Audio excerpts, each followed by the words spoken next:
the age of 4, I was very, very thirsty to find the essence of life. That was my main life aim, you could say. I left home when I was 12, and then when I was 15, I left my hometown, and I became a seeker. And when I was 16, I went to Europe. I hitchhiked all over Europe, then I hitchhiked overland to India. Once I arrived in India, I got very interested in Vipassana meditation, so I worked with Goan Pai, did a 10-day Vipassana retreat with him.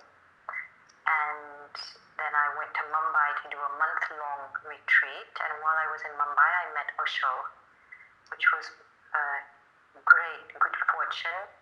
All my guardian angels must have been working, pulling strings here and there to make sure that meeting happened.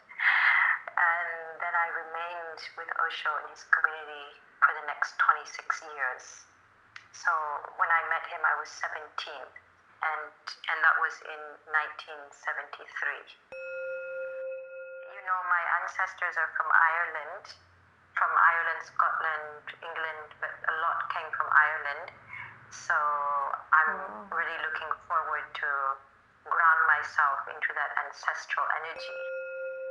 As you know, there's that legend that St. Patrick drove out the snakes from Ireland, meaning he drove out the Kundalini energy from Ireland. Oh, wow. And of course, that Kundalini energy needs to come back.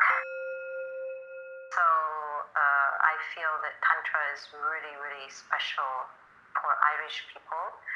Not only because it's helping Irish people to reclaim their sexuality in a healthy and balanced way, but also helping that to be merged with spirituality, as happens in Tantra.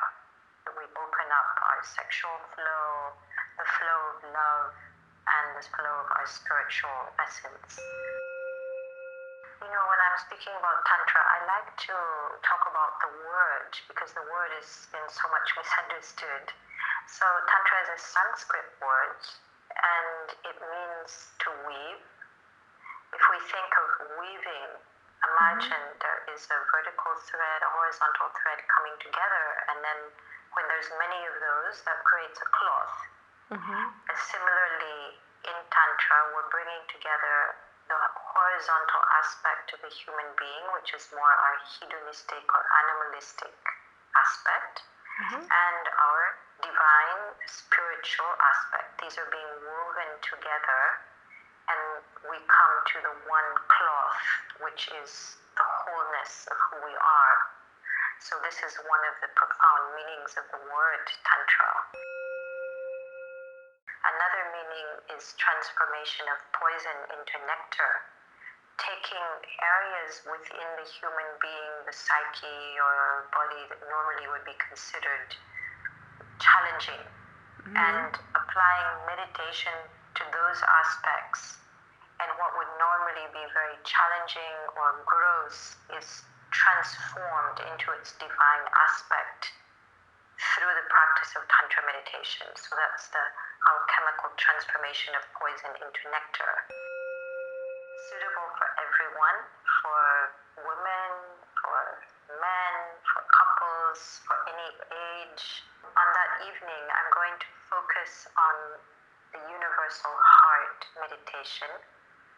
So we're actually going to be working on awakening the Kundalini energy, opening up the chakra system, opening ourselves and expanding into our energy bodies, like expanding our auric field, and finally dissolving into the universal heart. So it's like it's a kind of journey, meditative journey, which is very alive, very infused with our bliss and our ecstasy.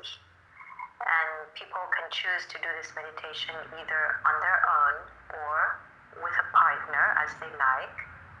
And I will be guiding the meditation. And there will also be time for me to introduce the subject of Tantra and to answer some questions if people have questions about Tantra. So we'll be doing quite a lot in our 2 hours together.